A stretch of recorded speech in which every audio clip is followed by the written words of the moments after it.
As a veteran of the war in Afghanistan, there's some things that I thought I'd never see. The Taliban marching through Kabul, or an Al Qaeda terrorist getting a hug and a handshake from the highest ranking American general of the global war on terror. Just why am I so bothered that the president of Syria, i.e., the person who took it over, is absolutely getting fawned over at the UN? I'm Paul, Afghanistan veteran. Hit that subscribe and let's talk about it.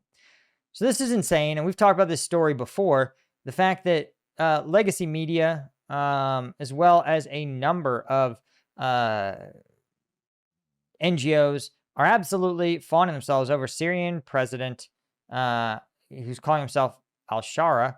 And this is really, truly insane, because he has sat down with former American General David Petraeus, the commander of U.S. forces in Iraq, and for a time, the commander of U.S. forces in Afghanistan, who, by the way, was fired because he had an affair with his biographer, which, believe it or not, in 2010, that would actually get you canceled. Nowadays, you can become, it's a fucking requirement to be in the U.S. Trump's cabinet. But what's crazy to me is Al-Sharaa got interviewed by David Petraeus, and the shit that came out of Petraeus' mouth was disgusting. Okay. The U.S., until late December of this past year, had a $10 million bounty on Al-Sharaa's head because he was the head of Hayat Tahrir al-Sham, which is an al-Nusra Front aggregate group, an Al-Qaeda front group. HTS was designated a terrorist organization by the U.S. in 2018 because of its past ties to Al-Qaeda. And I want you guys to just understand, this is the first Syrian head of state to be invited to the UN General Assembly in 6 decades.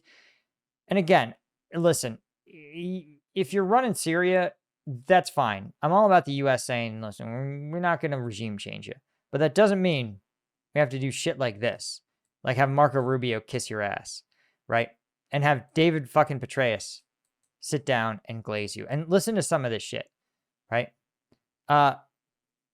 The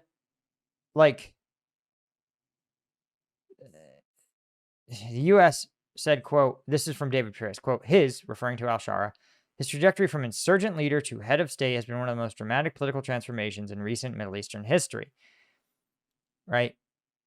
He asked if the Syrian leader was getting enough sleep. He said Al-Sharaa has many fans and that he, David Petraeus, is one of them. He said, quote, at a time we were in combat and now we moved to Al-Sharaa said, at a time we were in combat and now we moved to discourse, according to Al-Sharaa. We cannot judge the past based on the rules of today, and we cannot judge today based on the rules of the past, Al-Sharaa continued, right? Talking about his time as an Al-Qaeda commander in Iraq, Al-Sharaa said, quote, maybe there were mistakes. Before, what matters now is defending the Syrian people and the region from instability. Our commitment to that line has brought us here to New York, sitting among allies and friends. Al-Sharaa believed he was fighting for a noble cause that deserves support. When asked about deadly sectarian violence in Syria, said the Assad regime, it was their fault. He left Syria in chaos. He said, quote, all parties made mistakes, including parts of the government. We're going to talk later in this video about what kind of mistakes Al-Qaeda in Iraq made. And I want to point out that Al-Sharaa, which is not covered anywhere, his past is not covered anywhere in this article by Al Jazeera, classic. Al-Sharaa was held for 5 years in a U.S. prison for being a high-ranking member of Al-Qaeda in Iraq.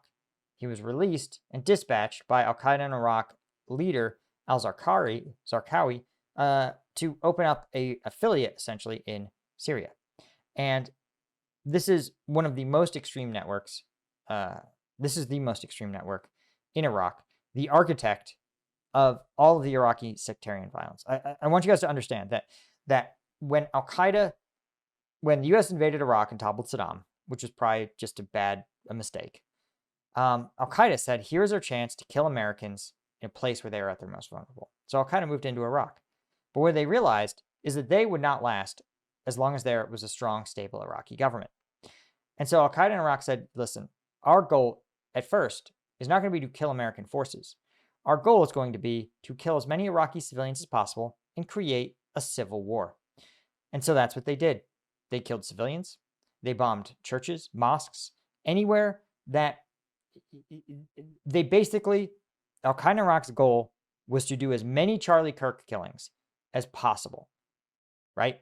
You saw how both sides erupted in anger, absolutely seeing red, seething violence, right?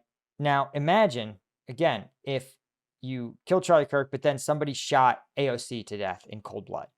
And then 2 weeks later, the White House or Congress was bombed by a terrorist bombing that killed a half dozen staffers. And then the next day,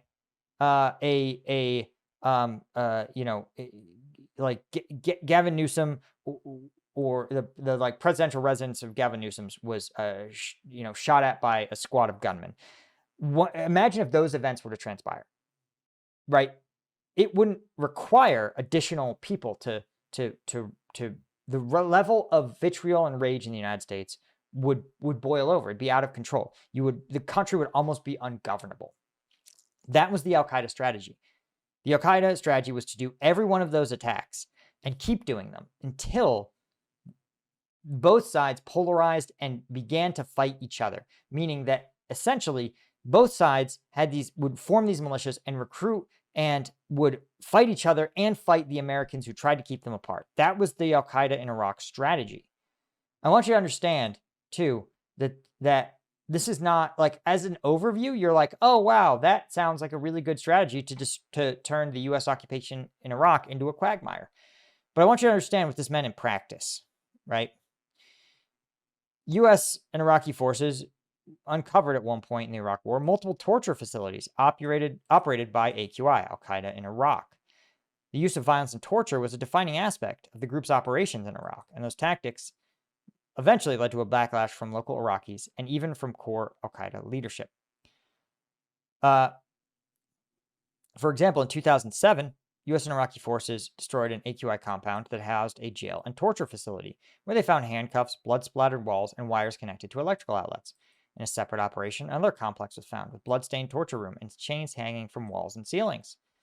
Witnesses describe an AQI prison and witnessed the deaths of prisoners that were held after being tortured. Interrogation manuals obtained by U.S. soldiers at one of the facilities showed that their torture had actually been formalized, even down to a manual. Al-Qaeda's torture was a prelude to the murder of captives. AQI gained notoriety for beheading its foreign hostages, victims including a Japanese citizen, and capturing and beheading dozens of Iraqi soldiers. AQI captured 2 U.S. soldiers in 2006, and they were later found tortured, mutilated, and murdered. A video was circulated that displayed their mutilated corpses. AQI frequently targeted Iraqi civilians, particularly Shia Muslims, with indiscriminate and sectarian violence. This included bombings during religious ceremonies and attacks on holy sites. Right? In fact, AQI, Al-Shara's sub-branch, was so brutal that the core Al-Qaeda leader Osama bin Laden was actually concerned that their brutality was actually damaging the broader jihadist cause. Bin Laden aide recommended publicly severing ties with AQI over violence. So this dude, for the record, was so fucking violent that Osama bin Laden was like, this dude has lost his fucking mind. That's how fucking brutal this guy was. And so imagine, right? And I'm not somebody who's like, we can never be friends, right? U.S. and Vietnam, yeah, the current Vietnamese government, a lot of people fought the U.S. in a war. The U.S. lost. We said, listen, we fought our war, we signed our peace agreement, that's that. These are not this kind of person, right? These are true dyed-in-the-wool terrorists. These are awful. This is somebody who has done things that are beyond the pale. I mean, torturing, mutilating, and murdering U.S. soldiers. And there was never a peace agreement with Al-Qaeda in Iraq. There was never an agreement. They're still a terror group. They were a terror group, and there was a $10 million bounty on this dude's head until literally a few fucking months ago. And now he's getting rehabbed. He's getting brought up. He's getting his ass kissed. Probably the theory going around is that it's because he's willing to give Israel a chunk of Syria, and Israel has said, yeah, we'll deal with this guy. Doesn't feel great as a U.S. soldier to see your government take somebody who did some horrific shit to your comrades, but also some horrific shit to the Iraqi civilians that the U.S. military laid down its life to protect. I don't know what to tell you. This is just a huge betrayal to the U.S. veteran community, and it doesn't fall at the feet of the Trump administration. I mean, they're definitely enabling it. Don't get it twisted. But trust me, Biden and CNN and all the Biden fucking did the same thing. Got a real hard on for this loser. Not even a loser. He's a terrorist. They both did. And so this is one of those things where you're just like, listen, this is the American government. Right? This is the machine that ultimately, it's a good reminder sometimes that for all the U.S. commitment to its, like, for all the U.S. glazing of its military, when push comes to shove, when the political winds change,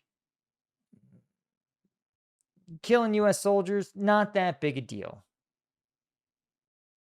Do you guys want to help out Ukraine's elite units fighting every day on the front lines? Well, with Ukraine Aid Ops, we are doing a massive fundraiser for the units fighting out of Kramatorsk. These are some of Ukraine's best units I personally met, like the 93rd, the 82nd, Liu, and Azov. So if you want to help out these units and, well, make a tax-deductible donation, you can click the link in the description and donate to Ukraine Aid Ops Fortress Kramatorsk fundraiser. Best of all, an anonymous donor has pledged a dollar-for-dollar match. So for every dollar you raise, they will match a dollar too. And a huge thank you to folks like James Banis, Danielij,